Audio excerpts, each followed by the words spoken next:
तयार झाले आणि पुढचं तुम्हाला काय सांगायची गरज नाही. बोलता बोलता तुम्ही ठाकरे ब्रँडचा उल्लेख केला. ठाकरे ब्रँड हा काही आत्ताच जन्माला आलेला नाही, तो गेल्या 5-6 पिढ्यांपासूनचा महाराष्ट्राला परिचित असलेला ब्रँड आहे. पण ठाकरे ब्रँड ज्यांनी नावारूपाला आणला अधिक प्रामुख्याने अर्थात माझे आजोबा आणि त्याच्यानंतर माझे वडील हिंदू हृदय सम्राट शिवसेना प्रमुख बाळासाहेब ठाकरे. आणि अभिमानाने सांगेन की त्या ठाकरे ब्रँडचा जन्म पुण्यामध्ये झालेला. त्याच्यामुळे भाई और बहनों, आपका और मेरा बहुत पुराना रिश्ता है. अरे याच्यात हसण्यासारखं काय, मी खरं ते बोलतोय. आहे की नाही? मग तेच तेवढंच म्हणायचं मला, बाकी पुढे काय म्हणायचं. आणि पुण्याला एक वेगळी परंपरा आहे. पुणा हे विद्येचं माहेरघर म्हणून ओळखलं जातं की जात होतं. कारण आता सगळीकडे मुंबई काय पुणे काय सगळी माहेरघर ही बिल्डरांची झालेली आहेत. तरी देखील पुण्याचं एक वेगळं वैशिष्ट्य आहे, वेगळेपण नक्कीच आहे. आणि पत्रकार म्हटल्यानंतर आपण थेट टिळक आणि आगरकरांची आठवण काढतो. आता खरंच ती पत्रकारिता राहिलीय का? आपल्याला तसं मी पत्रकारितेवरती बोलू शकतो, कारण नाही म्हटलं तरी मी सुद्धा सामन्याचा संपादक आहेच, कार्यकारी संपादक समोर बसलेत, आमचे निगवेकर वगैरे सगळे इथले आहेतच. पण म्हणून मी एक थोडंसं बोलू शकतो. तर आपल्याला तो अधिकार राहिलाय का आपण तो गमावलेला आहे? कारण जेव्हा जेव्हा आपण पत्रकारितेचा उल्लेख करतो तेव्हा टिळक आणि आगरकर, पण त्यांच्याकडनं आपण काय घेतलेलं आहे? आज आपली ताकद आहे का सरकारला की तुमचं डोकं ठिकाणावर आहे का, हे आपल्या सरकारला विचारण्याची ताकद आणि हिंमत आपण ठेवले का हरवून बसलेलो आहोत? काल परवाचा जो दसरा मेळावा झाला शिवसेनेचा, अभूतपूर्व झाला. हे मी तर तुम्हाला सांगण्याची गरज नाही. अभूतपूर्व हे केवळ माझं श्रेय नाही, तर कोसळणाऱ्या पावसामध्ये शिवाजी पार्क, एकतर शिवाजी पार्कमध्ये तळं झालं होतं आणि त्याही चिखलात केवळ मुंबईतलाच नव्हे तर महाराष्ट्राच्या कानाकोपऱ्यातनं शिवसैनिक आला होता. वयोवृद्ध पण आले होते, महिला पण आल्या होत्या, आबालवृद्ध आले होते, स्वतःची चटणी भाकरी घेऊन आले होते. कारण आपल्याकडे बिर्याणी वगैरेची अशी काही सोय नाहीये. जे येतात ते स्वकष्टाचं असतं. असे सगळे शिवसैनिक आलेले. पाऊस पडत असताना सुद्धा कोणीही जास्त हल्ला नाही. एकतर शिवाजी पार्कला दरवाजे नाहीये, तसे बांधावरनं उडी मारली का माणूस बाहेर जाऊ शकतो. त्याच्यामुळे आलेल्यांना कोंडून ठेवण्याची काही तशी आम्हाला गरज वाटली नाही कधी, जी इतरांना कदाचित वाटत असेल की भाषण सुरू झाल्यावरती दरवाजे बाहेरनं बंद करतात. तशी काय आम्हाला गरज कधी वाटली नाही. आणि आपल्या आठवणीसाठी सांगतो की शिवसेनेचा पहिला दसरा मेळावा जेव्हा झाला 1966, मी अर्थातच 6 वर्षाचा होतो. येता जाताना सगळ्या हालचाली बघत होतो. घरी गर्दी होते, शिवसैनिक येतायत आणि मग सभा कुठे घ्यायची, काय कुठे घ्यायची, त्या चर्चेत मी काही सहभागी नव्हतो, नक्कीच नव्हतो. पण या आठवणी शिवसेना प्रमुखांनी सांगितलेल्या आहेत की जेव्हा त्यांनी ठरवलं की पहिली सभा घ्यायची, कुठे घ्यायची, शिवसेना प्रमुख म्हणाले शिवाजी पार्कला.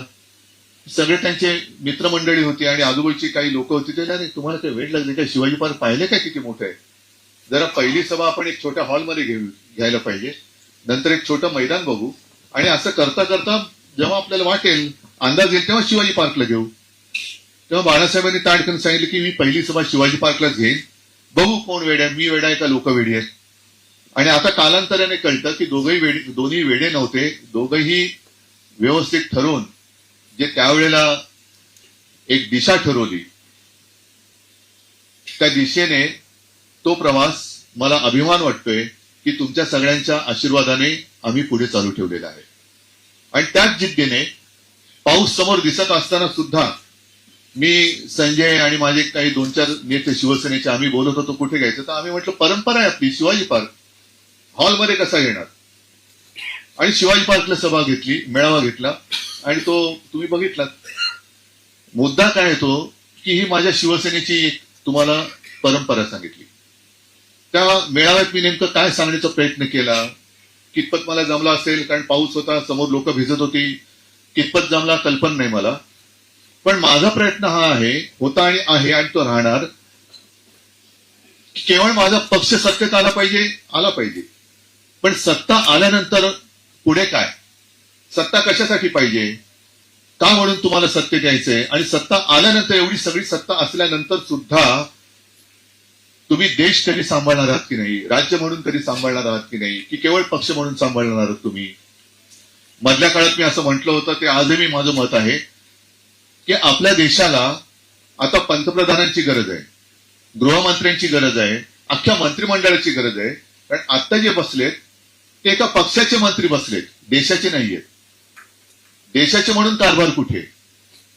ज्या सोनम वांगचुक यांचा उल्लेख मी केला, आपण किती लोक त्यांच्याबद्दल बोलतोय? किती लोकांना सोनम वांगचुक माहिती आहे? काय त्यांनी असा गुन्हा केला होता?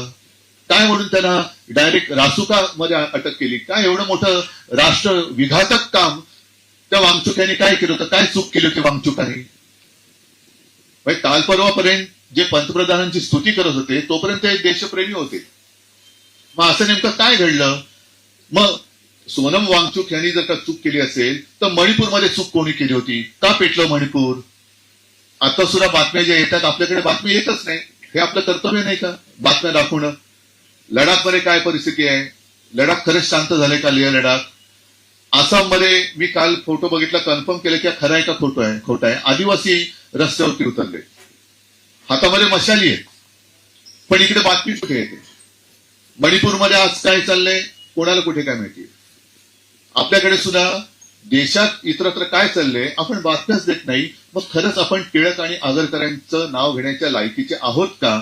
हा विचार आपण सगळ्यांनी केला पाहिजे. आणि मग मला असं वाटतं की मला प्रश्न विचारण्याच्या आधी आपण स्वतःला प्रश्न विचारला पाहिजे की मी कोणाला प्रश्न विचारण्याच्या योग्यतेचा आहे का? मी काय म्हणून तुम्हाला प्रश्न विचारू? मी काय करतोय? माझं कर्तव्य मी पार पाडतोय का? आणि ते जर पाडणार नसाल तर तुम्ही मला काय म्हणून प्रश्न विचारणार? मी माझ्या परीने काम करण्याचा प्रयत्न करतोय आणि तो करत राहणार. कारण त्याला आमची घराणेशाही म्हणा किंवा घराण्याची परंपरा म्हणा, जे समोर दिसतंय, जिथे जिथे अन्याय दिसेल त्या अन्यायाला लाथ मार, हे माझ्या आजोबांनी शिकवलेलं ब्रीदवाक्य माझ्या वडिलांनी ते आयुष्यभर पाळलं, तेच घेऊन मी पुढे चाललोय. म्हणजे अगदी काही फुटबॉलपटू होण्याची गरज नाहीये की जिकडे तिकडे लाथ मारत गेल, पण अन्याय दिसेल तिकडे ढोंगाला लाथ मारणं हे आमचं कामच आहे. आणि म्हणून मग मी हिंदुत्व म्हणजे काय, देशप्रेम म्हणजे काय, या सगळ्या गोष्टीचा एक थोडक्यामध्ये परवा उल्लेख करण्याचा प्रयत्न केला की आमच्या अंगावरती जेव्हा येतात ती लोक की तुम्ही हिंदुत्व सोडलं का? अरे बाबा, तुमच्या वंशावळीमध्ये बघा ना कोणी कोणी काय काय सोडले. मग मी असं म्हणू का? म्हणजे आता थोडं याच्यात अर्थातच मला तुम्ही बोलवलं एका पक्षाचा प्रमुख म्हणून का फोटोग्राफर म्हणून, नाही तर मग माझं विषयांतर होईल. तर पक्षाचा प्रमुख म्हणून बोलवलं असाल तर मग माझे थोडे विषय तुम्हाला सांगितले पाहिजेत की जेव्हा आम्ही भाजपच्या सोबत होतो तेव्हा आम्ही कडवट हिंदुत्ववादी होतो आणि भाजपला आम्ही सोडलं म्हणजे काय हिंदुत्व सोडलं का? आणि मग आम्ही केवळ भाजपला सोडलं म्हणून हिंदुत्व सोडलं असेल तर मग म्हणून मी परवा जी काय उदाहरणं दिली की मोहनजी भागवत, मला त्यांच्याबद्दल आक्षेप नाहीये, पण मला त्यांना हा प्रश्न विचारायचा आहे की 100 वर्ष संघाची पूर्ण झाल्यानंतर तुम्ही 100 वर्ष ज्या संघाच्या पिढ्या ज्यांनी खस्ता खाल्ल्या, खपल्या, अनेक काही कष्ट घेतले असतील, त्या कष्टाला आज जी काही फळं लागलेत, विषारी फळं, हेच तुमचं 100 वर्षाचं फलित आहे का? कारण स्वतः मोहन भागवत हे मशिदीत जातात, त्यांना त्यांचं ते सर्वोच्च नेते त्यांनी राष्ट्रपिता म्हटलेलं आहे. त्याच्यानंतर थांबरे या चॅनलवरनं बघा ना तुम्ही. त्याच्यानंतर भारतीय जनता पक्ष अल्पसंख्याकांना आता सदस्य करून घेते. कधी सौगाते मोदी वाटतायत. आम्ही काँग्रेस बरोबर गेलो म्हणून हिंदुत्व सोडलं. सौगाते नेहरू कधी पाहिलं का तुम्ही? सौगाते इंदिरा गांधी कधी ऐकले का तुम्ही? मग सौगाते मोदी वाटणारे हे हिंदू कसे? पाकिस्तान बरोबर जोपर्यंत पाकिस्तान आतंकवाद इथला थांबवत नाही तोपर्यंत पाकिस्तानशी कोणतेही संबंध ठेवू नका, हे जे शिवसेना प्रमुखांनी सांगितलं तेच आम्ही परत परत सांगतोय. आणि तरी देखील म्हणजे हे भारतीय जनता पक्षानेच सांगितलं की पहलगाम मध्ये जो हल्ला झाला त्या हल्ल्यात धर्म विचारून गोळ्या घातल्या गेल्या. हिंदू असेल गोळी घातली, हिंदू असेल गोळी घातली. मग तुमच्या राज्यात हिंदू असुरक्षित आहेत आणि ज्यांनी हिंदूंना मारलं, ज्यांनी त्या अतिरेकी किंवा मारेकरी पाठवले होते त्या पाकिस्तान बरोबर तुम्ही क्रिकेट मॅच खेळू कशी शकता? बरं, आम्ही काँग्रेस बरोबर गेलो म्हणून आम्ही हिंदुत्व सोडलं. मग तुम्ही चंद्राबाबूवर गेलेला की चंद्राबाबू हिंदुत्ववादी आहेत का? नितीश कुमार हिंदुत्ववादी आहेत का? भाजपचे मुस्लिम अल्पसंख्याक सेल सौगाते मोरी वाटतात. 32 लाख मुस्लिम लोकांना त्यांनी ती सौगात वाटली, तरी भाजप हिंदुत्ववादी आहे. म्हणजे याचा अर्थ असा की भाजप जे करेल ते अमर प्रेम आणि इतरांनी केलं तर लव जिहाद. असं कसं काय होऊ शकतं? म्हणजे भाजपने केलं, त्यांनी काही केलं, सौगाचे मोदी वाटलं तरी अमर प्रेम आहे. त्याच्यानंतर एका बाजूला तुम्ही सोफिया कुरेशी म्हणजे रक्षाबंधनाचा जो मी उल्लेख केला, बहीण आपल्याला राखी बांधते की माझं रक्षण कर म्हणून. ती सोफिया कुरेशी महिला आपल्या देशाचं रक्षण करते, तिला हे निर्लज्ज भाजपवाले पाकिस्तान की बहीण, आतंकवादियों की बहीण म्हणतात. आणि दुसऱ्या बाजूला मोदी सांगतात की यावर्षी मुस्लिम महिलांकडनं रक्षाबंधन करून घ्या. मग नक्की तुमचं काय, भाजपचं काय, अमर प्रेम आहे का लव जिहाद आहे? हा प्रश्न विचारण्याची ताकद ही पत्रकार गमावून बसलेत का? का नाही विचारत? जर लोकमान्य टिळक इंग्रजांना प्रश्न विचारू शकत होते तर आपणच निवडून दिलेल्या, आता मतचोरी हा विषय मी आणत नाही, निवडून आलेत ना, मानलं, बसलेत डोक्यावर. मग आपणच निवडून दिलेल्या सरकारला आपण प्रश्न विचारण्याचा अधिकार आपण गमावून बसलो आहोत का? आणि तो जर गमावून बसलो असू तर मग आपण पत्रकार म्हणून घेण्याच्या पात्रतेचे आहोत का? हा एकच प्रश्न आहे. बाकी बोलायला गेलं तर पुन्हा माझं भाषण इकडे होईल, म्हणून मी जास्त काही लांबण लावत नाही. पण डोक्यामध्ये माझ्या ह्या काही गोष्टी आहेत आणि म्हणून मला असं वाटतं की निदान पत्रकारांनी निष्पक्षपातीपणाने दूध का दूध पाणी का पाणी हे आपलं कर्तव्य बजावलं पाहिजे. आणि आता जे काही एक अंधभक्त हा वर्ग जन्माला आलेला आहे, त्या अंधभक्तांना दृष्टी देण्याचं काम ही करण्याची जबाबदारी तुमच्या सगळ्यांची आहे, आमच्या सकट. मला वाटतं ती जर का आपण पाळली, विरोधी पक्ष म्हणून आम्ही नुसती आदळापट करत असू तर तेही अयोग्य आहे. कारण माझ्या आजोबा नेहमी सांगायचे की टीका अशी झाली पाहिजे की त्यांनी ओरबाडायचं नाही, तर ज्याच्यावरती टीका करतोय त्याला नेमकं कळलं पाहिजे की त्याचं काय चुकलंय. नुसतं रक्तबंबाळ करणं हे टीका करायचं काम नाही. त्याला कळलं पाहिजे की अरे हे माझं चुकलंय, हे चुकलंय माझं. म्हणजे दोन्हीकडे ते एक हे पाहिजे नीतिमत्ता, की एक सांगण्याचं धाडस पाहिजे योग्य ते, आणि दुसरं सांगितलेलं ऍक्सेप्ट करून सुधारण्याची सुद्धा एक वृत्ती पाहिजे ज्याच्यावर टीका केली जाते त्याच्याबद्दल. तर हे असं साधारणतः माझं एक मत आहे. मी जास्त आणखीन पुढे जात नाही. तुमचे प्रश्न विचारा, मी उत्तर द्यायचा प्रयत्न करतो. हरीशजी बरोबर आहे ना? तेव्हाच साहेबांचं हिंदुत्व आणि दसरा मेळाव्याचा उल्लेख केला. सगळ्यांनी राऊत साहेबांना पण विचारलं त्या दसरा मेळाव्यात तुमचं एक विधान होतं, ज्यावेळेस कार्यकर्त्यांनी खालून म्हणले की तुम्ही ठाकरे म्हणून एकत्र येणार का? तुम्ही थोडंसं लमसम त्या दिवशी बोलला. नाही, असं नाही. हे सांगतो तुम्हाला. एक तर असं आहे की साधारणतः आता 2005 पासून आम्ही वेगळे झालो होतो. त्याच्यानंतर एका मुद्द्यावरती आम्ही एकत्र आलो आणि रोज आम्ही उठून आम्ही एकत्र आलो असं बोलण्याची गरज नाही. आम्ही 5 जुलैला जो मेळावा घेतला, जर एकत्र यायचं नसतं तर आम्ही एकत्र आलोच नसतो. आता जे काय सुरू झालेलं आहे ना मुद्दामून की आम्ही एकत्र आलोय, त्याच्यामध्ये म्हणजे मी तुम्हाला नाही म्हणत, कृपा करून गैरसमज म्हणू नका, मी आमच्या विरोधकांना म्हणतोय की त्यांचे धाबे दणाणलेत आता की हे मराठी माणूस एकवटला तर आपलं काय होणार. म्हणून मग ते कुठेतरी त्याला काय, तुम्हाला कळलं असेल त्यांचा प्रयत्न काय आहे तो. बघा, मी तुम्हाला एक सांगू का, मी गद्दार आणि नमक हरामाना उत्तर देत नाही. तो माणूस गद्दार आणि नमक हराम आहे, त्या नमक हरामाला मी उत्तर देत नाही आणि देण्याची मला गरज नाही. कारण ठाकरे म्हणजे काय आहे हे अख्खा महाराष्ट्र आणि अख्खा देश ओळखतो. त्याच्यामुळे त्या गद्दाराला आणि हरामखोराला मी काय उत्तर देणार नाही. बराच काळ ही लोक तुमच्या सोबत राहिलेली होती, तुमच्या आणि त्यांचे काही वैयक्तिक संबंधही होते, तुमच्या त्यांच्याबरोबरच्या काही आठवणी असतात. आता बराच काळ झाला तर तुमच्यापासून लांब जाऊन आणि तिथून परत तुमच्यावरती जेव्हा असे आरोप होतात तेव्हा तुम्ही त्याच्याकडे राजकारण म्हणून पाहता की सुरुवातीला शिवसेनेमध्ये कौटुंबिक कल्चर होतं, त्यातून पाहिल्यावर तुम्हाला त्रास होतो का? त्रास आणि वेदना होतात. पण त्याच वेळेला शिवाजी पार्कमध्ये हजारो माणसं पावसात भिजत माझं भाषण मी थांबू का विचारल्यानंतर सुद्धा तुम्ही बोला म्हणतात, तेव्हा ह्या वेदनांवरती ते एक रामबाण औषध असतं आणि शिव्या देणाऱ्यांपेक्षा आशीर्वाद देणाऱ्यांचे हात खूप महत्वाचे असतात आणि ते हात कितीतरी पटीने माझ्या पाठीशी उभे आहेत म्हणून तर मी उभा राहू शकतो. उद्धवजी, गेल्यानंतर हॅलो. तुम्ही तुमच्या वडिलांनी वडील तुमच्या वडिलांनी जे लोक गेल्यानंतर तुमच्या इलेक्टिव्ह मेरिटवरती बराच इम्पॅक्ट आलेला आहे या निवडणुकांमध्ये. त्याचं डॅमेज कंट्रोल तुम्ही कसं करणार? एका बाजूला हा भाव नाही, इलेक्टिव्ह मेरिट कशावरती असतं निवडून येणारी लोक बरोबर आहे, पण ते कशावरती काय काय करावं लागतं त्यासाठी निशाणी लागते ना. मग जर जिकडे ज्यांनी माझा पक्ष चोरला, निशाणी चोरली, वडील चोरले, त्यांचं कसलं मेरिट आलंय? त्यांचं कसलं मेरिट आहे? खरं म्हणजे हा अन्याय आहे. मला मी स्पष्टपणाने जाहीर सभेत बोलले ते आज सुद्धा बोलतो की निवडणूक आयोगाला कोणत्याही पक्षाचं नाव उचलून दुसऱ्याला देण्याचा अधिकार नाही आणि तो मी मानू शकत नाही, मी मानत नाही. त्याच्यामुळे माझा पक्ष हा शिवसेनाच आहे, शिवसेनाच होता आणि शिवसेनाच राहील. नाहीतर मी निवडणूक आयोगाचं आयुक्ताचं नाव हे धोंड्या ठेवलं होतं. आता तो धोंड्या गेला, कुठे गेला तो मला माहित नाही, पण आता नवीन गोट्या आला असेल तर त्याचं नाव मी गोट्या ठेवेन. कारण तो माझ्या पक्षाचं नाव बदलू शकत नाही. माझ्या पक्षाचं नाव माझ्या आजोबाने आणि वडिलांनी ठेवलेल्या निवडणूक आयुक्त तेव्हा जन्माला पण आले नसतील हे आत्ताचे.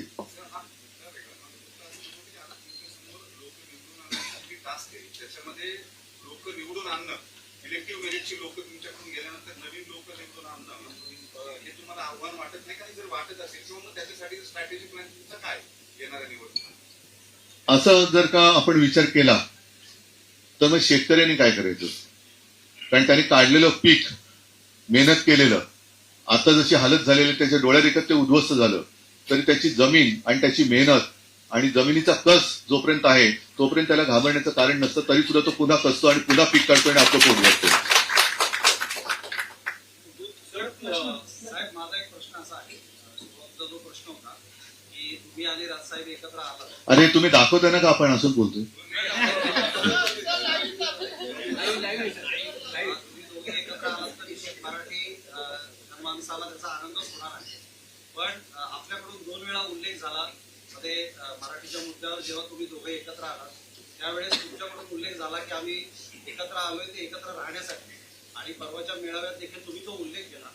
पण त्याच वेळेला राज ठाकरे यांच्याकडून मात्र ह्या बाबतीतला कुठलाही उल्लेख स्पष्टपणाने होताना दिसत नाही. पण तो त्या दिवशी भाषण करतच नव्हता.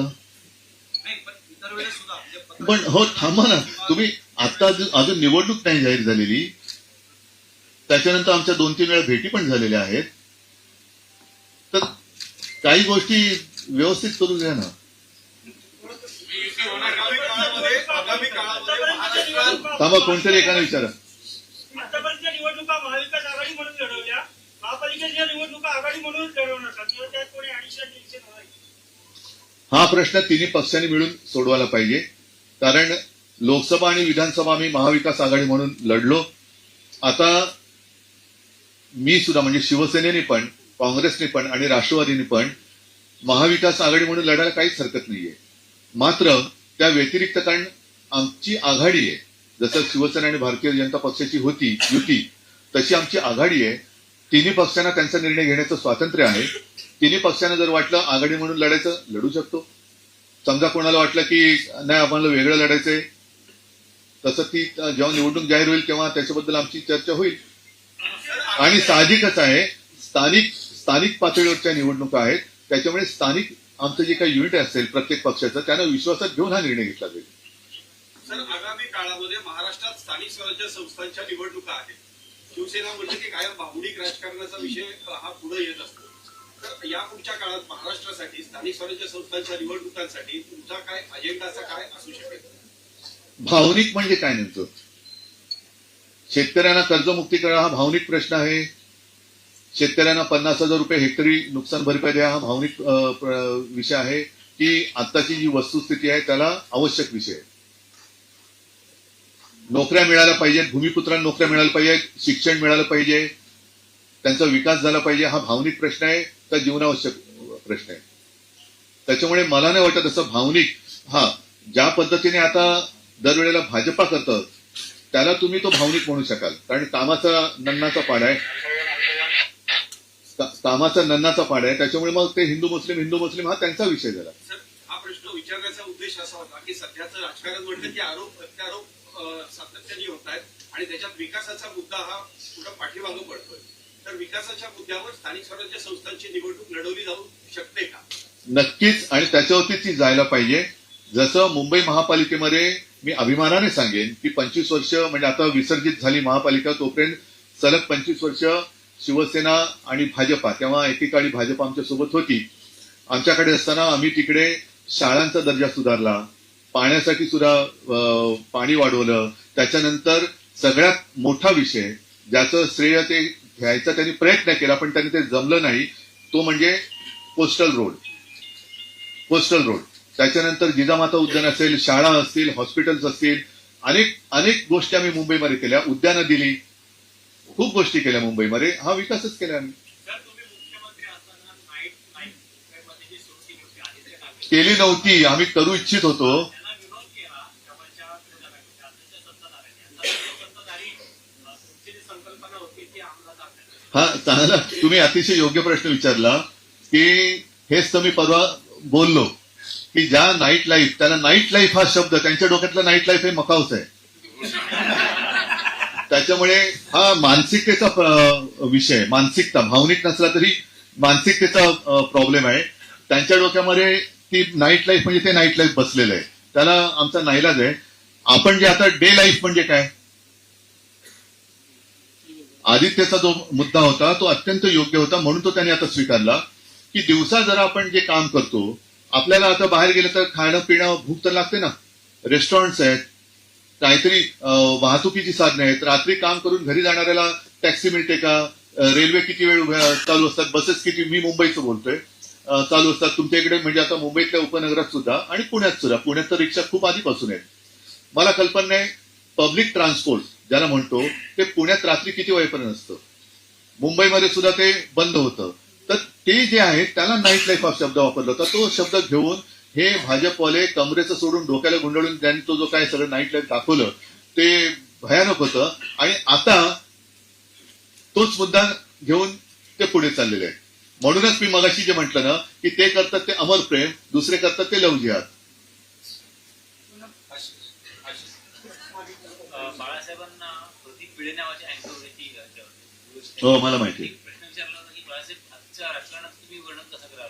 बाळासाहेबांनी अगदी खिळात उत्तर दिलं की गचकरण, राजकारण म्हणजे गचकरण. तुम्ही कसं वर्णन कराल, स्वर्गातला नरक की नरकातला स्वर्ग? स्वर्गातला नरक की नरकातला स्वर्ग? मी तुम्हाला खरं सांगू का, आपला देश आता स्वर्ग म्हणजे लगेच कोणी वरती जाण्याची काय करू नये, पण आपला देश हा खूप चांगला आहे, खूप सुंदर आहे. आपल्या देशाची एक संस्कृती आहे. त्या देशाला ह्यांनी थोतांड करून नाचून टाकलंय आणि देशाचा हे नरक बनवायला चाललेले आहेत. आणि तो नरक होऊ नये म्हणून मी आपल्या सगळ्यांच्या सोबतीने प्रयत्न करतोय की आम्हाला जो देश पाहिजे तो आमचाच देश आहे. पण देशामधली ही लोक, तुम्ही आता ज्या भिंती उभ्या केल्यात त्या भिंती ह्या म्हणजे काही देश नाही. आणि मधल्या काळात म्हणून मी म्हटलं होतं की भारतीय जनता पक्षाला सरकार चालवता येत नाही. ते ना केंद्रातलं येतं ना राज्यातलं येतं. कारण केंद्रातल्या सरकारला जर का आपण बघितलं तर ना त्यांना मणिपूरचा प्रश्न सोडवता आलाय, ना काश्मीरचा सोडवता आलाय. आज आता मला वाटतं राजनाथ सिंग बोलले की आता आगळीक केली तर आम्ही पाकिस्तानचं नामोनिशाण, असं किती वेळा आगळीक तुम्ही मोजताय. आता आलं तर बघा सोडणार नाही, आता आलं तर बघा, अरे झालं किती वेळा सोडणार नाही. तर हे जे काय चाललेलं आहे ना ते फार विचित्र आहे. आणि म्हणून मी म्हणतो की हे देशाला हुकुमशाहीच्या दिशेने घेऊन चाललेले आहेत.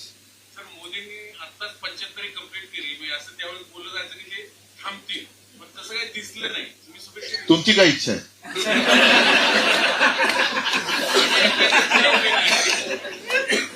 तुमच्या प्रश्नाचा उद्देश मला कळला नाही. शुभेच्छा दिल्या की नाही तुम्ही?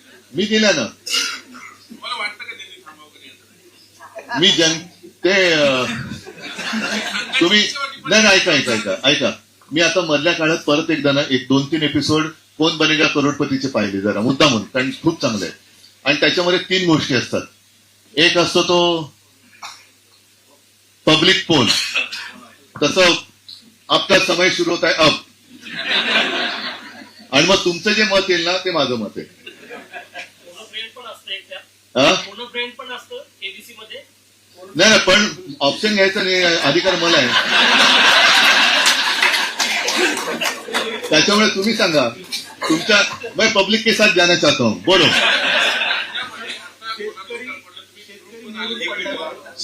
महाराष्ट्रामध्ये शेतकरी मोडून पडलाय, पूरस्थितीमुळे सगळी परिस्थिती ढासळली. एकीकडे राज्य सरकार जे आहे ते तोंडाला पाणी पुसण्याचं काम करतंय आणि दुसरीकडे केंद्र सरकारही मदतीचा हात देत. या पार्श्वभूमीवरती आपलं काय? नाही, अगदी हा सध्याचा खूप अस्वस्थ करणारा विषय आहे. आणि म्हणून आता तुम्ही जो विचारला ना प्रश्न, कुठे राजकारण का गजकारण, हे आपल्याला कळतच नाही. राजकारण म्हणजे केवळ राजकारण म्हणजे काय, तर मला सत्ता पाहिजे पण ती जनतेची सेवा करायला. जसं मी मुख्यमंत्री होतो तेव्हा दुर्दैवाने संपूर्ण जगात करोनासारखं संकट आलं, माझ्या परीने मी काम करण्याचा प्रयत्न केला. कितपत यशस्वी ठरलो तुम्ही सांगू शकता, मला कल्पना नाही. कारण मला जेवढं कळलं, मी जेवढं करू शकतो मी करू शकलो. त्याही काळामध्ये कोणीही न मागता मी शेतकऱ्यांची कर्जमुक्ती करून दाखवली होती. मी 10 रुपयामध्ये शिवभोजन होतं ते त्या करोनाच्या काळात मला वाटतं काही वेळेला मोफत पण दिलं होतं, काही रुपयात 5 रुपयात दिलं होतं. शेतकऱ्यांना भरघोस मदत, कारण 2 वेळेला एकदा त्योक्ते आलं, एकदा निसर्ग आलं, त्याच्यानंतर आपल्या पश्चिम महाराष्ट्रामध्ये सुद्धा पूर आला होता. तेव्हा नुसती कागदावरती नाही, मदत त्याच्या हातात मी पोहोचवली होती. शेतकऱ्यांना कालबद्ध स्वरूपात मी कर्जमुक्त केलं होतं. आताचं जे सरकार आहे हे परत तेच सांगतो, भाजपला सरकार चालवता येत नाही.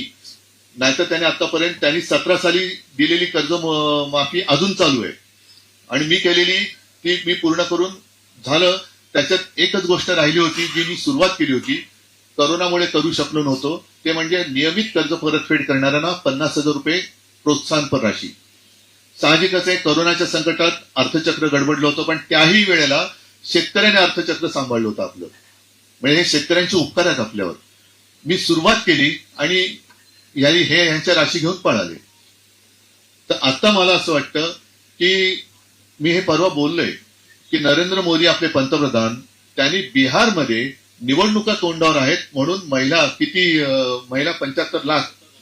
75 लाख महिलांच्या अकाउंटमध्ये 10,000 रुपये हे केंद्रातनं टाकलेत. कुठे आला होता प्रस्ताव? म्हणजे मी बिहारला देण्याबद्दल माझी पोटदुखी नाहीये, पण अडचणीत असणाऱ्या लोकांना, तुम्ही अडचणीत आहात म्हणून तुम्ही मदत करताय. जनता अडचणीत असताना मदत करणारं सरकार आम्हाला पाहिजे. सरकार अडचणीत यायला पाहिजे किंवा सरकार अडचणीत आहे म्हणून मदत करणारं सरकार नको आहे आम्हाला.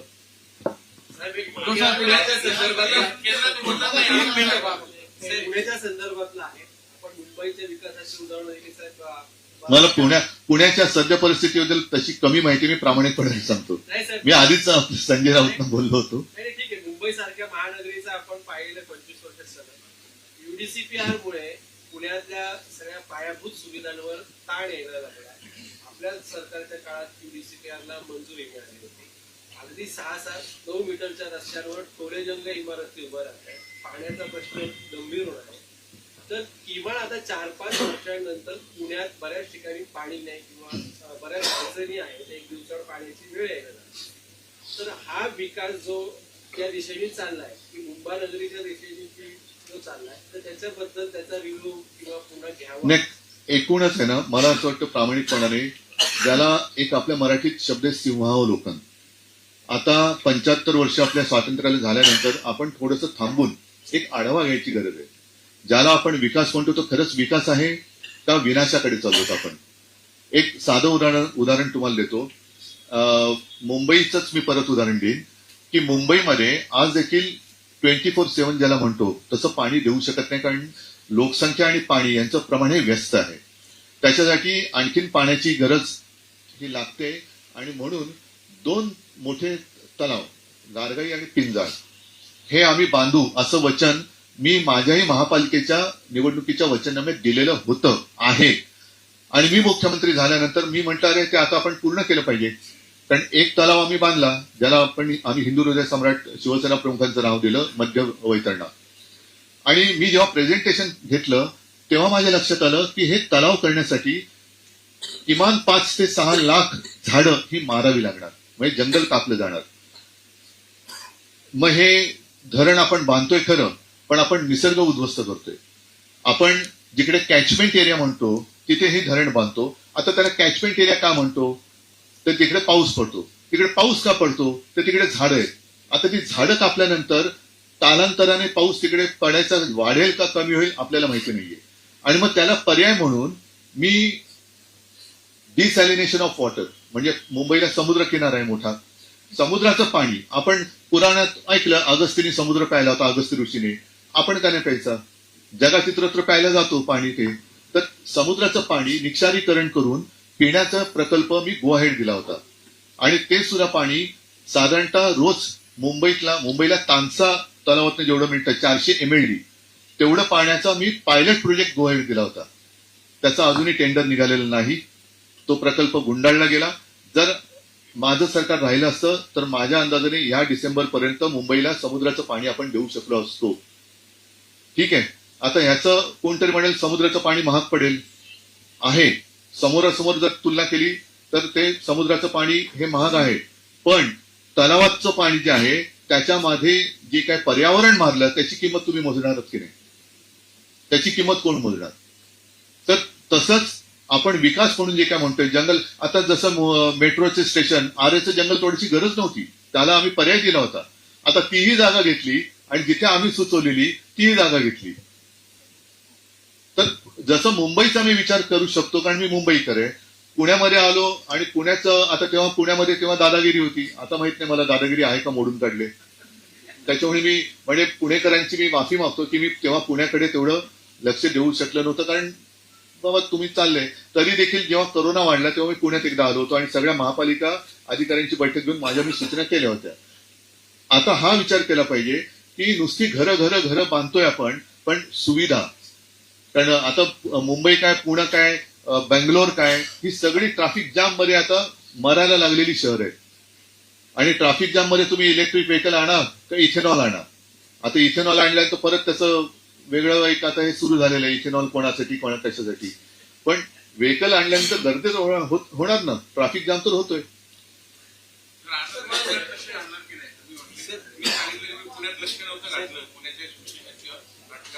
आज बऱ्याच वर्षानंतर तुम्ही मला बोलवलेलं आहे.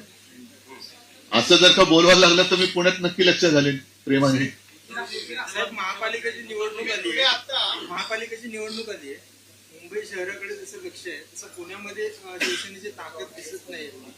त्याच्यामध्ये शिवसेनेची ताकद आहे, पण मी तुम्हाला म्हटलं तसं की आतापर्यंत आम्ही युती आणि आघाडीचे बळी ठरलो. त्यावेळेला सुद्धा युती म्हणून आम्ही पुण्याकडे दुर्लक्ष केलं. त्याच्याबद्दल मी सांगितलंच नाही. मी पुणेकरांची माफी मागतो. पण जर पुणेकरांना पाहिजे असेल तर पूर्ण ताकदीने मी शिवसेना इकडे काम करायला लागेल. पण हे पुणेकरांनी ठरवायचं. आणि तुम्ही जर का आता जसं म्हणालात की प्रेमाने बोलवलं, मी येईन पुण्यात. मी पुन्हा नाही, मी पुण्यात येईन.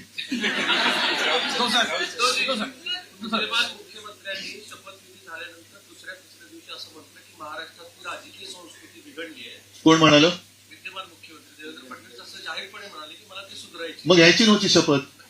त्यांनी शपथ घेतली म्हणून बिघडली. त्यांना असं म्हणता येतं की राजकीय संस्कृती महाराष्ट्रातली जी बिघडली त्याला सुधारायची विरोधात असताना मी काही अपेक्षा करतो.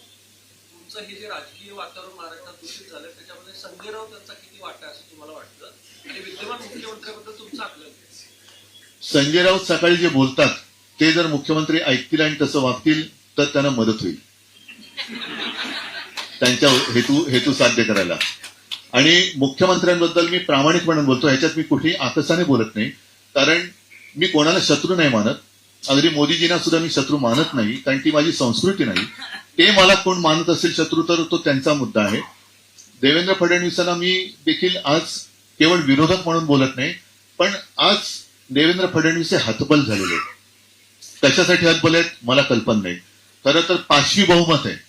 अनेक वर्षांनंतर एवढं बहुमतातलं सरकार आणि त्या सरकारचे मुख्यमंत्री ते आहेत. केंद्र सरकार त्यांच्या पाठीशी आहे. एवढं पाठबळ असलेला मुख्यमंत्री हतबलतेने का वागतायत हेच मला कळत नाही.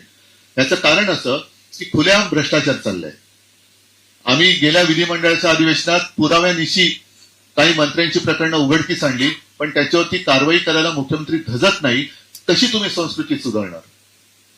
महापालिकेच्या अधिकाऱ्यांना अटक होते, पण ज्यांच्या खोलीमध्ये पैशाच्या बॅगा दिसत आहेत त्यांना मुख्यमंत्री मंत्रिमंडळातून काढत नाहीत, ज्यांचे डान्स बार आहेत त्यांना काढत नाही, तसे मुख्यमंत्री सुधारणार संस्कृती. ड्रायव्हरच्या नावाने शेकडो एकर जमीन मिळते, दारूचे परवाने मिळतात, का सुधारत नाहीत मुख्यमंत्री संस्कृती? तो सर, हिंदी सक्तीला आपण विरोध केला. एक मिनिट. शिवसेनेसमोर कुठली आव्हानं आहेत असं तुम्हाला वाटतं आणि पक्ष मजबूतीसाठी काय प्रयत्न करणार? मी पक्ष मजबूती हा विषय माझा नक्कीच आहे पक्षप्रमुख म्हणून, पण त्याच्यापेक्षा राज्य आणि देश मजबूतीकडे माझा जास्त कल आहे. आणि आव्हान असं आहे की आता जो एक भ्रम निर्माण केला गेलेला आहे आणि धार्मिक तेढ, मी जे शिवसेना प्रमुखांनी जे शिकवलेलं, माझ्या आजोबांनी शिकवलेलं आहे, आम्ही हिंदू आहोतच, त्याच्यासाठी या भाजप किंवा कोणाकडनं सर्टिफिकेटची गरज नाही आम्हाला. त्यांच्या आधीपासून ठाकरे घराणं हे या धर्मासाठी, किंवा कारण माझे आजोबा हे समाज सुधारक होते, त्यांची ओळख काही मी करून देण्याची गरज नाही. ज्या काही भाकड समजुती आणि अंधश्रद्धा होत्या त्या दूर करण्यामध्ये त्यांचं मोठं योगदान आहे. त्याच्यामुळे सुधारणावादी हिंदुत्व हे आमचं हिंदुत्व आहे. त्याच्यामध्ये धर्म असेल, कोणाचा कोणताही धर्म असेल, पण राष्ट्रधर्म एक असलाच पाहिजे, हे आमचं हिंदुत्व आहे. आणि ते होताना दिसत नाही आहे. केवळ धर्माच्या नावाने मतं मागितले जात आहेत, हे घातक आहे. तो सर, हिंदी सक्तीला आपण विरोध केला. हिंदी सक्तीला आपण विरोध केला. तो विषय आता तरी मागे पडलेला, पण सरकारने जी समिती नेमली नरेंद्र जाधवांनी, नरेंद्र जाधवांना मी तुमच्या सगळ्यांच्या समोर सांगते, कृपा करून आयुष्यातला मौल्यवान वेळ घालवू नका, कारण जे होणार नाही त्याच्या मागे तुम्ही कशाला वेळ घालवताय? निवडणुकीनंतर कदाचित पुन्हा हा नाही, होणारच नाही ना. त्याच्यामुळे नरेंद्र जाधवांनी छान, ते लेखक आहेत, त्यांनी छान साहित्य अजून निर्माण करावं, आणखीन काही अर्थतज्ञ आहेत ते, त्याच्यात आर्थिक काही सूचना कराव्या. पण जी गोष्ट होणारच नाहीये त्याच्यासाठी त्यांनी आयुष्य वाया घालवू नये, असं माझं नरेंद्र जाधवांना एक जाहीर आवाहन म्हणजे विनंती आहे. शिवसेना बिहारमध्ये निवडणूक लढवणार आहे का? जर लढवणार असेल तर स्वतंत्र लढवणार आहे काँग्रेसवर? बिहारच्या युनिटशी आमचं बोलणं अजून झालेलं नाही. आणि तिकडे तुम्हाला माहिती आहे, आधीच आता 10,000 रुपये वाटलेले आहेत. त्याच्यामुळे एक नक्की की उगाच कोणाच्या तरी तंगड्यात तंगड घालण्याचं काम आम्ही करणार नाही. हे जे पक्षांतर मंडळी नार्वेकर यांचा जो विचार होता त्याबद्दल अच्छा, मला हा आणि दुसरा प्रश्न, नाही सॉरी, नार्वेकरांचं काय? नार्वेकरांच्या विरोधात जे तुम्ही सुप्रीम कोर्टात गेलेला तो निकाल आणि हो काय. शिवसेनेचा आहे, त्याचा तुम्ही पाठपुरावा किती करणार? मला असं वाटतं की आता काय 2025 एक नदीच्या काळात 2045-50 पर्यंत तरी निकाल लागेल.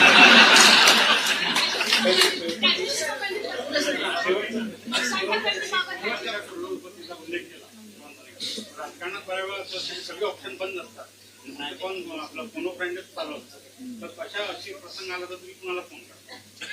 त्याच्यामध्ये पीठ हा सुद्धा एक ऑप्शन असतो.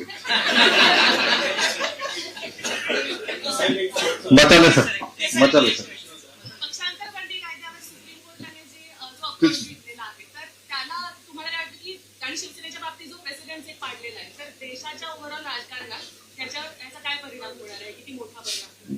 मला याचीच चिंता आहे. म्हणून मगाशी जो प्रश्न विचारला ना, पक्ष मजबूत किंवा पक्षाचं, मला त्याच्यापेक्षा ठीक आहे, व्यक्ती येतात, व्यक्ती जातात, कोणी अमरपट्टा घेऊन येत नाही, पण देश, जसं वाजपेयी बोलले होते की सरकार आती है सरकार जाती है लेकिन देश रहना चाहिए, तो देश राहील की नाही, देशातली लोकशाही राहील की नाही, आणि आपण असताना आपण ती टिकवण्याचा प्रयत्न करणार आहोत की नाही, हा प्रत्येकाने विचार केला पाहिजे. कारण हा पक्षांतर बंदीचा कायदा मग ठेवलाय कशाला? आता सुद्धा खरं म्हणजे चंद्रचूडांकडनं आम्हाला मोठी अपेक्षा होती, पण त्यांनी त्यांचं आता सगळं उघडं पडलंय. आम्हाला जर का न्यायालयाकडनं आता न्यायाची अपेक्षा करायची नसेल तर मग आम्ही कोणाची दारं ठोकायची? आता सुद्धा आमची तारीख लागली, आता ही तारीख, ह्या तारखेला निकाल लागणार आहे का पुढची तारीख मिळणार आहे? मग तो सगळेच सनी देओल होणार का? तारीख पे तारीख. मग लोक चिडतात का? हा सुद्धा एक मुद्दा आहे ना महत्वाचा. लोक का उतरतात रस्त्यावर? सगळ्याकडनं जर का एक निराशा पदरी पडणार असेल, भ्रमनिराश होणार असेल, आणि तुम्ही जसं कॉल अ फ्रेंड म्हणालात, आणि फ्रेंडच कोणी शिल्लक राहणार नसेल लोकशाहीचा म्हणून, तर मग शेवटी लोकांनी करायचं काय? म्हातारे सर, शेवटचा प्रश्न घ्या. तुम्ही मगाशी म्हणालात की मुख्यमंत्री असताना तुम्ही सर्वसामान्यांसाठी खूप चांगलं काम करावं. नाही असं नाही, मी माझ्या परीने प्रयत्न केला, मी चांगलं काम केलं असं बोललो नाही. कोरोनाच्या काळातही तुम्ही चांगले निर्णय घेतले. मग तुम्हाला असं वाटत नाही का की मुख्यमंत्री पदाचा राजीनामा देऊन तुम्ही चूक केली? नाही. मला असं वाटतं का? नाही, अजिबात नाही. ह्याचं कारण प्रामाणिकपणे सांगायचं तर कदापिही माझ्या स्वप्नात मुख्यमंत्रीपद नव्हतं. आणि मी त्याला तुम्ही काही म्हणा, भावना किंवा आणखीन काही, पण जेव्हा मला असं वाटलं की माझा एक जरी माणूस माझ्या विरुद्ध उभा राहून माझ्यावरती अविश्वास व्यक्त करत असेल तर मला तिकडे राहायचं नाही. आणि तेही ज्यांना मी भरभरून गेलं, शिवसेना प्रमुखांच्या नंतर ज्यांना मी मंत्रिपदं दिली, ज्यांना महत्वाची खाती दिली, म्हणजे आधी कोणी केलं असेल पण मुख्यमंत्री म्हणून तसं पाहिलं तर माझ्याकडे मी जे काही प्रशासनासाठी आवश्यक असणारी खाती खातं एखाद दुसरं ठेवलेलं, पण नाहीतर नगर विकास वगैरे कोणतेही खातं मी ठेवलं नव्हतं, ते सगळं देऊन टाकलं होतं. एवढं दिल्यानंतर सुद्धा जर का कोणी पाठीत वार करत असेल तर काय उपयोग आहे त्याचा? हा, मराठवाड्यातल्या शेतकऱ्यांचं आत्महत्या थांबत नाही अजून तर मराठवाड्याच्या विकासाकडे दुर्लक्ष झालं आतापर्यंत, त्याच्यामुळे ही परिस्थिती आता तिथे सगळं जाती लढवल्या जातात. मराठवाड्यातल्या विकासाकडे दुर्लक्ष झालंय असं वाटतंय का आतापर्यंत? आणि मराठवाड्यातल्या शेतकऱ्यांच्या आत्महत्या अजूनपर्यंत थांबत नाही, देशात अग्रेसर आहे महाराष्ट्र, त्याबद्दल काय वाटतं? काय हो? मी मुलाखत घेताना त्यांनी प्रश्नच मला विचारला. नाही, हा खरं म्हणजे आता सगळ्यांनीच विचार करायचा मुद्दा आहे. मराठवाड्यातला शेतकरी आहे, विदर्भातला शेतकरी आहे, खानदेशातला आहे, अगदी पश्चिम महाराष्ट्रातला सुद्धा आहे. मराठवाड्याचा शेतकरी, मी एक दिवस त्यांची भेट घेऊन आलो आणि यापूर्वी सुद्धा मी गेलो होतो, पण यावेळेचं संकट हे फार भयानक आहे. म्हणजे बघणं सगळं भयान आणि विदारक आहे तिकडे. मी गेलो दुसऱ्या तिसऱ्या दिवशी मी गेलो, गुडघावर पाणी शेतामध्ये होतं, पीक चढून गेलं होतं, वास मारायला लागला होता ना. पीक विम्याचं काही, कारण त्याचे निकष एवढे विचित्र करून ठेवलेत की पीक विमा मिळणारच नाही, पीक विमा मिळणारच नाही किंवा तो द्यायचाच नाही असे निकष केले गेले. त्याच्यानंतर पंचनामे, अजूनही केंद्राचं पथक काल परवापर्यंत आलेलं नव्हतं, काल परवापर्यंत केंद्राचं पथक आलेलं नव्हतं. त्याच्यानंतर ज्यांची घरं वाहून गेलेत त्यांच्या घरात पाणी 48 तास राहिलं पाहिजे, हा कुठला निकष आहे?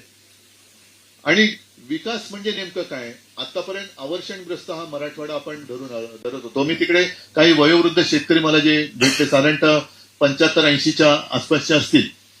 आणि आता तुम्ही जर 75चा मगाशी प्रश्न विचारला, निवृत्त शेतकऱ्याला निवृत्ती नसते, तो 80 वर्षाचा झाला तरी आपल्यासाठी खपत असतो. आपल्याला म्हणजे तो मेहनत करतो, खपतो आणि आपल्यासाठी अन्नधान्य पिकवत असतो. तो बिचारा किती वयाचा झाला तरी कष्ट करत असतो, कष्ट उपसत असतो. आणि त्यांनी मला सांगितलं की असं संकट आम्ही आयुष्यात कधी पाहिलं नव्हतं, एवढी अतिवृष्टी आम्ही कधी पाहिलेली नव्हती. आपण त्याची आता कल्पना न करणाऱ्या गोष्टी घडायला लागल्यात. आणि त्याला एक कारण जे आहे, नुसतं विकास म्हणून ज्या काही गोष्टी आपण साधायला बघतोय त्याच ह्याला मला वाटतं कारणीभूत होत आहेत. म्हणजे आता सुद्धा मुंबईमध्ये आहे, ठीक आहे, जिकडे आवश्यक आहे तिकडे अंडरग्राऊंड आम्ही सुद्धा पाण्याच्या हे केलेले आहेत, जलवाहिन्या केलेल्या आहेत. काही ठिकाणी मेट्रो अंडरग्राऊंड केलेले आहेत. पुण्यात पण काही ठिकाणी झालं असेल. पण किती भंगलाट पाडणार तुम्ही? शेवटी प्रत्येकाचं आयुष्य असतं, डोंगराला सुद्धा आयुष्य असतं. ज्या काही आता भूस्खलन वगैरे होतंय, लँडस्लाईड, तिकडे सुद्धा आता ते जोशीमठ तो खचून गेला. आणखीन सगळं कारण आपण विकास विकास विकास. आता शेतकऱ्याला मदत आधी द्यायला पाहिजे का शक्तीपीठ महामार्ग केला पाहिजे? शक्तीपीठ महामार्गाची सुरुवातच 86,000 कोटीपासून होणार, म्हणजे तो पूर्ण होईपर्यंत 1.25 लाख 1.5 लाख कोटीपर्यंत तो सहज जाणार. कोणाच्या खिशात पैसे जाणार? बरं, आता तात्काळ त्याने शक्तीपीठाची गरज आहे का? म्हणजे काय झालेलं आहे की मुलाचा पहिला वाढदिवस असेल त्याला तुम्ही 75ची शाल देताय का? तो 75 वर्षाचं झाले होते त्याला शाल उपयोगी पडेल. अरे पण थांब, त्याला आधी लंगोट होते. म्हणून तुम्ही जो प्रश्न विचारला ना, तर मराठवाड्याच्या शेतकऱ्याकडे आणि सगळ्याच शेतकऱ्यांकडे, कारण बघा दुसरा एक प्रश्न असा आहे, आज या वेळेला मी गेलो, त्याचं पीक त्याच्या हातात नाही गेलेलं, मुख्यतः तो सोयाबीनचा पट्टा आहे. सगळे शेतकरी रडत होते, हातामध्ये म्हणजे ते सगळे चिखलाने बिचारे माखलेले होते, हातात सगळं ते सडलेलं सोयाबीन घेऊन उभे होते. सोयाबीन गेलं, पीक गेलं, म्हणजे त्याच्या डोक्यावरचं कर्ज तसंच राहिलं, त्याच्या घरादारातलं काय असेल, कुटुंबाचं काय खर्च तो तसाच राहिला. पण गेल्या वर्षी त्याच्या हातात पीक होतं, गेल्या वर्षी पीक होतं ना, पण गेल्या वर्षी त्याचा प्रश्न होता आम्हाला हमी भाव काय.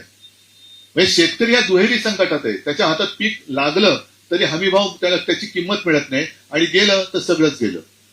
तर ह्या सगळ्या गोष्टीकडे आणि जो काही दुजाभाव चालतो आपल्याकडे, मी कोणाचे विरोधात नाहीये, पण आता साखर सम्राट जे आहेत त्या साखर सम्राटांना भाजपात गेल्याबरोबर शेकडो कोटींची थक हमी मिळते. थक बाकी जरी असली त्यांच्या साखर कारखान्याच्या कर्जाची तरी सरकार हमी घेतं आणि जर का त्या साखर कारखान्यांनी कर्ज परतफेड केली नाही तर सरकार ते पैसे भरतं.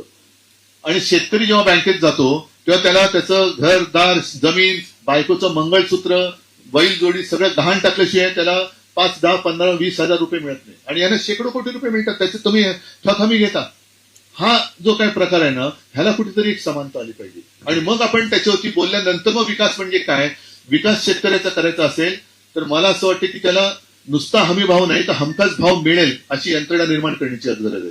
त्याला हमखास भाव मिळालाच पाहिजे. तो काही न करता तो काय मार्केट रिसर्च करतो का? आपल्याकडे आता आयफोन 16, 17, 18, 50, 51, 55 काय त्याच्यात फरक काहीच पडत नाहीये. पण आहे ना मार्केट रिसर्च चालतो आणि काय केलं तर लोक त्याला घेतील.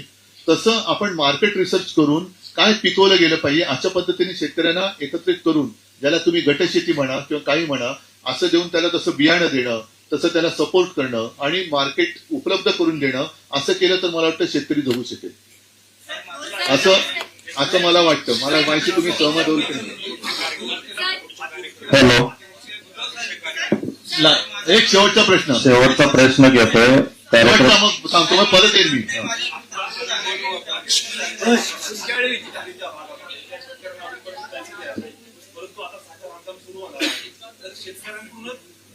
₹15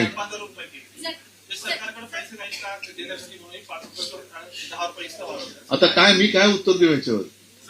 म्हणजे हा पूर्वभार सरकार आता जसं जीएसटी कमी केला, बरोबर आहे. जीएसटी लावला कोणी होता?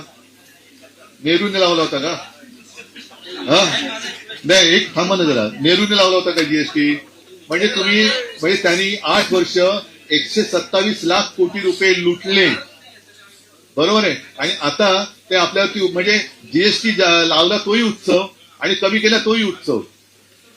ठीक आहे, चला सगळ्यांना या ठिकाणी आजच्या कमी वेळेत दौऱ्यामध्ये जय महाराज. राज्याचे माजी मुख्यमंत्री व शिवसेना उद्धव बाळासाहेब ठाकरे पक्षाचे पक्षप्रमुख उद्धव ठाकरे यांनी